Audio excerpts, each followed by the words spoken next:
have a dream. My poor little children will one day live in a nation where they will not be judged by the color of their skin, but by the content of their character. I have a dream today.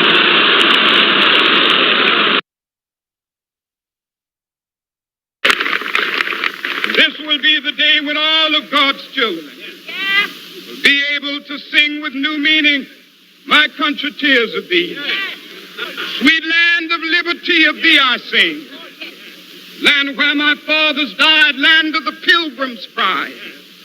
From every mountainside, let freedom ring. And if America is to be a great nation, this must become true. So let freedom ring. From the prodigious hilltops of New Hampshire, let freedom ring. From the mighty mountains of New York, let freedom ring. From the heightening Alleghenies of Pennsylvania, let freedom ring. From the snow-capped Rockies of Colorado, let freedom ring. From the curvaceous slopes of California. But not only that, let freedom ring from Stone Mountain of Georgia. Let freedom ring from Lookout Mountain of Tennessee. Let freedom ring from every hill and molehill of Mississippi, from every mountainside. Let freedom ring. And when this happens,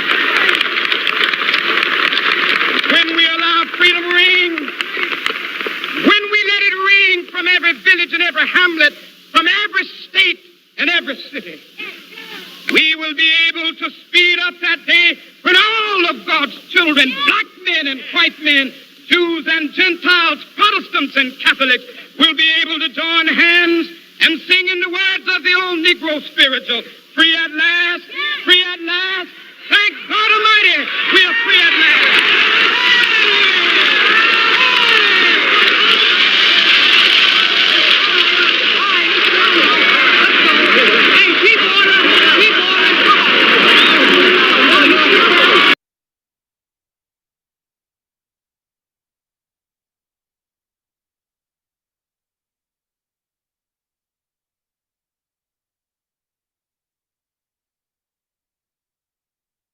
In New York City,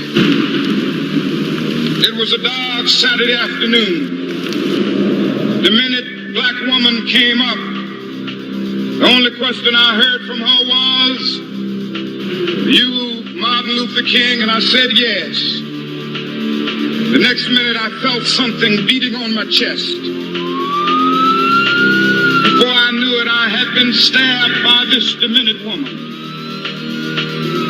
That blade had gone through and the x-rays revealed. The tip of the blade was on the edge of my aorta, the main artery. And once that's punctured, you're drowned in your own blood. That's the end of you.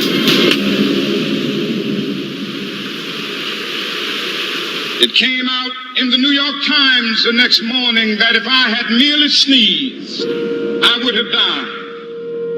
After my chest had been opened and the blade had been taken out, from all over the states and the world, kind letters came in. One of them I will never forget. I had received one from the president and the vice president. I've forgotten what those telegrams said. I had received a visit and a letter from the governor of New York, but I've forgotten what that letter said. But there was another letter that came from a little girl. It said simply, "Dear Dr. King, while it should not matter, I would like to mention that I'm a white girl. I'm simply writing you to say that I'm so happy that you didn't sneeze." And I want to say tonight that I too am happy that I didn't sneeze, because if I had sneezed, I wouldn't have been around here in 1960 when students all over the South started sitting in at lunch counters. And I knew that as they were sitting in, they were really standing up for the best in the American dream, and taking the whole nation back to those great wells of democracy which were dug deep by the founding fathers in the Declaration of Independence and the Constitution if I had sneezed. I wouldn't have been around here in 1961 when we decided to take a ride for freedom and ended segregation in interstate travel. If I had sneezed, I wouldn't have been around here in 1962. The Negroes in Albany, Georgia, decided to straighten their backs up. And whenever men and women straighten their backs up, they are going somewhere because a man can't ride your back unless it is bent. If I had sneezed, I wouldn't have been here in 1963. Black people of Birmingham, Alabama, aroused the conscience of this nation, brought into being the Civil Rights Bill. If I had sneezed, I wouldn't have had a chance later that year in August to try to tell America about a dream that I had had. If I had sneezed, I wouldn't have been down in Selma, Alabama to see the great movement there. If I had sneezed, I wouldn't have been in Memphis to see a community rally around those brothers and sisters who are suffering. I'm so happy that I didn't sneeze.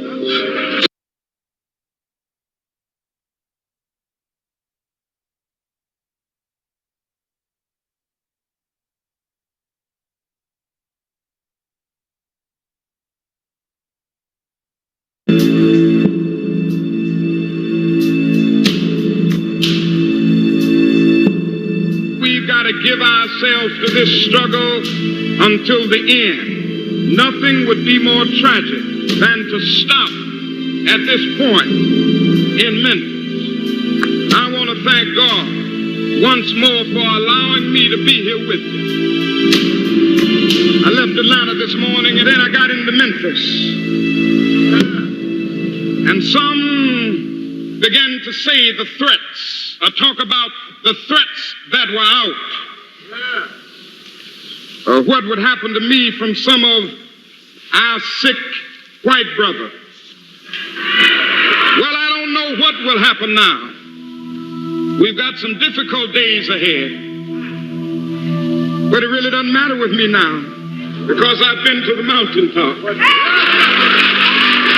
don't mind. Like anybody, I would like to live a long life. Longevity has its place. But I'm not concerned about that now. I just want to do God's will. And He's allowed me to go up to the mountain. And I've looked over. And I've seen the promised land. I may not get there with you. But